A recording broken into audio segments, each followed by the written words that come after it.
Rodgers can't be the deodorant if he comes in smelling like ayahuasca-induced vomit. At some point, the Jets might just jet again, right? Yes, it's time for another edition of What Does D. Fox Say, the segment that brings us such phrases as ayahuasca-induced vomit, which is an all-timer that we'll never, ever stop bringing back. Let's get started on today's edition. If I were to say the NFC East is going to have a back-to-back champion for the first time in 21 years, what does D. Fox say? I say it will happen for the first time in 21 years. I think the Eagles repeat as division champs. I know everyone who watches this show knows that there's nothing more offensive to Graz. Well, there's one thing more offensive to Graz. Actually, there's one thing that we will not discuss. But this is one of the most offensive things to Graz, is the idea that someone could repeat in the NFC East. It just doesn't happen. And let's play it out, D-Wood. If the Eagles don't, then why? Like, what is the biggest flaw that they face? I want to say on the defensive side, they're replacing a lot of guys graduated from the program. They're depending on a lot of young guys to replace those guys. I think the big question I have is, are those guys going to be able to play up to the level that we saw the Eagles play at the end of the year? What's your question about the Eagles, if you have one? Interior offensive line, when you're dealing with multiple variables. So right now, look, Landon Donovan, we know, is hurt. Hopefully he'll be okay. Mekhi Becton graduated. Then we had a Kenyon Green injury. And if anything hurts Jalen Hurts, it's his quick interior pressure, his lack of height. So that would be an area to be careful. I mean, the thing about the repeat is, like, things don't always go as well 2 years in a row, right? Saquon Barkley, 482 touches last year combined, regular season, postseason. Right? Right. Yeah. I mean, I think that, so with your argument, and I agree, like, football happens. And there are a lot of one-score games. You might win some, you might lose some. However, we're looking at that division. They're still the best team in the division. That doesn't always mean they're going to win, but I tend to like to bet on the best team. I'm just saying, weird stuff happens. I like that as an Let's take it to a different division, and let's talk about Trevor Lawrence in Jacksonville. If I said this will be a breakthrough season for Trevor Lawrence, what would D. Fox say? Absolutely. I think he does break through. I think Liam Cohen is a quality offensive mind. They add Travis Hunter to this offensive firepower that Trevor Lawrence has. And it's not as if Trevor Lawrence doesn't have talent. Like, he's been good for stretches and even great at times. The consistency's been an issue. And if Liam Cohen can turn around Baker Mayfield, I like to think he can help do the same for Trevor Lawrence, who doesn't need a full turnaround. Like, Trevor Lawrence wasn't as struggling as much as Baker Mayfield was when he was bouncing from team to team to team to try to find a job. What do you think, D-Wood? I don't, like, the questions aren't physical with Trevor Lawrence. I just don't know if he's a dude. Like, Baker Mayfield's a dude. It may have taken him some time to get to his spot, but now that he's in Tampa, we're seeing the full Baker Mayfield experience. I don't know if we have that in Jacksonville with Trevor Lawrence. Yeah, we'll find out. There's no doubt about it. I mean, this is the coach that's supposed to get him turned around, so we will see. He's signed for a while. He's got guaranteed money in 2027, so I don't think he's going anywhere anytime soon. One more.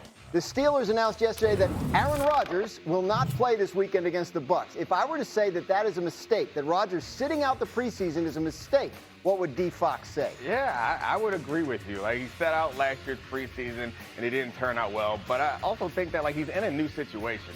The new offensive line and new receivers, new everything. The idea that you don't want to get any practice runs and get out there and go through the motions at least once or twice. Like, I know that he knows how to play football. That's not the question. It just doesn't seem like it hurts you to go out for a series or two and figure some things out. What do you think? You know, in the production meeting, I'm like, do I want a 41-year-old? Hell yeah. You know what? He needs to be out there. Like, I don't know how, it seems like every year, Aaron Rodgers has kind of avoided the preseason. Get his behind out there. He needs to play with all the other guys since he wasn't there this offseason. Especially this year, guys, because you have 3 offensive linemen in their second year. You have a rookie running back in Caleb Johnson you're counting on. What's going to happen with his pass protection? Who's their second receiver? You have a lot more questions than answers. And, Nick, you nailed it. Aaron Rodgers knows how to play football. But in this group of skill players, they need reps. He wasn't there for the offseason. Roz, literally, I don't want my dress rehearsal to be week 1. Against the Jet defense. Yeah, I don't want that to happen. And I guess I also don't understand the reason why you wouldn't put him out there. If it's to protect him from injury, like, we got 17 more games to go, guys.